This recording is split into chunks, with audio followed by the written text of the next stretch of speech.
इतना अहंकार देश के प्रधानमंत्री को। 400 पार 400 पार 400 पार का नारा दिया।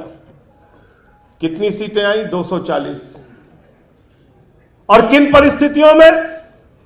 सारा का सारा मीडिया मोदी जी के साथ, चुनाव आयोग मोदी जी के साथ, पुलिस मोदी जी के साथ, सीबीआई मोदी जी के साथ, ईडी मोदी जी के साथ, income tax department Modi ji के साथ, पूरा तंत्र मोदी जी के साथ, सब कुछ मोदी जी के साथ था।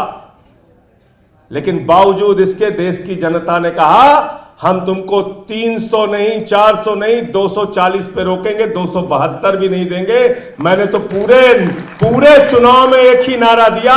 जो लोग कह रहे हैं 400 पार 400 पार 400 पार, जनता कह रही है तड़ी पार तड़ी पार तड़ी पार। और कैसी पार्टी है ये? कितनी खतरनाक पार्टी है ये? कितना जहर, कितनी नफरत भरी है इनके मन में।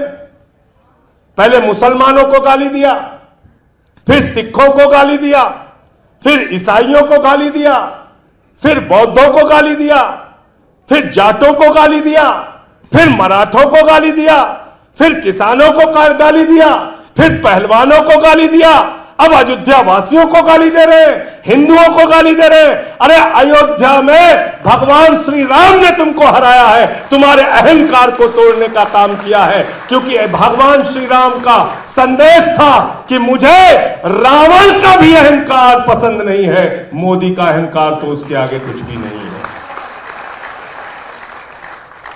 इतना अहंकार। क्या गाना गा रहे थे भाजपाई?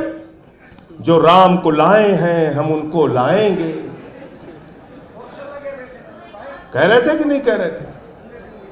भगवान श्री राम की इतनी छोटी फोटो, मोदी जी की इतनी बड़ी फोटो। मोदी जी बड़े भगवान बन गए थे, उनका हाथ पकड़ के लेके जा रहे थे। और मैं अवध का ही रहने वाला हूं। सुल्तानपुर कुशभवनपुर जिसको कहते हैं, रामपथ गमन मार्ग है एक। रामपथ गमन मार्ग अयोध्या से लेके चित्रकूट तक।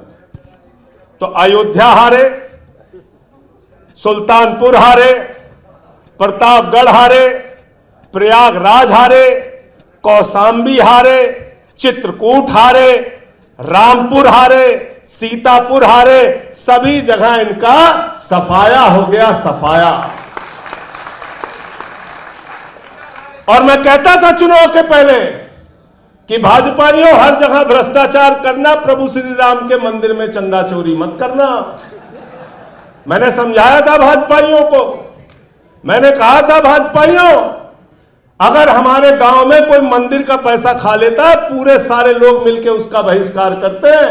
अयोध्या के लोगों ने देखा भगवान श्री राम के नाम पे लोग चंदा चोरी कर रहे हैं, वहां से इनका सफाया करने का काम किया। बोले चंदा चोरों की खैर नहीं है, चंदा चोरों की खैर नहीं। क्या कह रहा था इनका एक प्रवक्ता? कहता है भगवान जगन्नाथ जो है वो नरेंद्र मोदी के भक्त हैं। संबित पात्रा ने कहा, गलत तो नहीं कह रहा हूं मैं? कहा ना? कहा? कहने लगा भगवान जगन्नाथ नरेंद्र मोदी के भक्त हैं। मैं उड़ीसा में रहा हूं। उड़ीसा के लोग जो है हमारे, वो कहते हैं जगत रो नाथ हो, जगन्नाथ हो। पूरे जगत के नाथ है भगवान जगन्नाथ। और मोदी जी कह रहे हैं, उनकी पार्टी कह रही भगवान जगन्नाथ मोदी जी के भक्त हैं। नड्डा साहब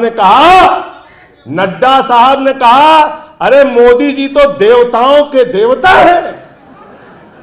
और सब कुछ छोड़ दीजिए, मोदी जी ने कहा मेरा जन्म बायोलॉजिकल नहीं हुआ है, मैं अवतार हूं, अवतार। बताइए आप, यहां आतिशी जी बैठी हैं। अब अगर मान लीजिए पानी से संबंधित कोई समस्या हो गई, तो हम तो आतिशी जी को खोजेंगे ना। हाड़ मास का एक व्यक्ति चाहिए जिससे हम बात करें। स्वास्थ्य से संबंधी अस्पताल की कोई समस्या हो गई, तो हम हाड़ मास का कोई बना हुआ आदमी सौरभ भारद्वाज जैसा खोजेंगे। अब मान लीजिए अवतार होते तो हम इनको कहां खोजते? अब हम लोग जाएंगे प्रतिनिधि मंडल लेके, सांसदों का हमारे साथ संदीप पाठक होंगे, सब लोग मिलके जाएंगे, कि भाई किसानों को एमएसपी दो, किसानों को एमएसपी दो। बोले भगवान से तो आप मिल ही नहीं सकते, वो तो अवतार है, जब मन होगा उनका आएंगे। तो प्रधानमंत्री जी हमारे अवतार हैं, अवतार है। 240 पे रुक गए हैं। और आज मेरी बात नोट कर लेना, एक सरकार एनडीए की चली थी 13 दिन, दूसरी चली थी 13 महीने। उससे पहले मोदी जी की विदाई होनी है। मोदी जी बैसाखी सरकार लेके चल रहे हैं, विदाई होना तय। अभी से फूफा लोग नाराज होना शुरू हो गए, फूफा लोगों की नाराजगी शुरू हो गई। बोले काहे नाराज? बोले कुछ दिए नहीं। बोले क्या नहीं दे? बोले एक को मच्छी दे दिया, एक को जहाज दे दिया। तो बोले जहाज तो अच्छा होता है। बोले जहाज तो है ही नहीं भारत सरकार के पास। तो बोले किसके पास? बोले सब प्राइवेट वाले लेके चले गए, टाटा वाले। तो बोले जहाज में हवाई अड्डा तो होगा? बोले नहीं, तो अडानी लेके चला गया। तो जहाज विभाग किसी काम का नहीं, मच्छी विभाग किसी काम का नहीं।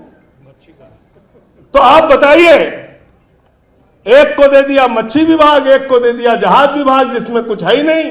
ना गृह दिया, ना रक्षा दिया, ना वित्त दिया, ना विदेश दिया, ना वाणिज्य दिया, ना रेल दिया, ना सड़क दिया, ना कृषि दिया, ना शिक्षा दिया, ना स्वास्थ्य दिया, ना दूरसंचार दिया। सिर्फ झुंझुना मंत्रालय दिया, झुंझुना मंत्रालय। तगड़ी नाराजगी चल रही है। मैं तो समझा रहा हूं टीडीपी वालों को और जेडीयू वालों को भी कि भैया सब कुछ करना, स्पीकर अपने पास रखना, वरना कितनी पार्टी ये लोग तोड़ेंगे। ये लोग मतलब मैंने तो अब तक सुना था सोना चोर होते हैं, बाइक चोर होते हैं, कार चोर होते हैं, सब पार्टी चोर है। पार्टी चोर, पार्टी चोर है।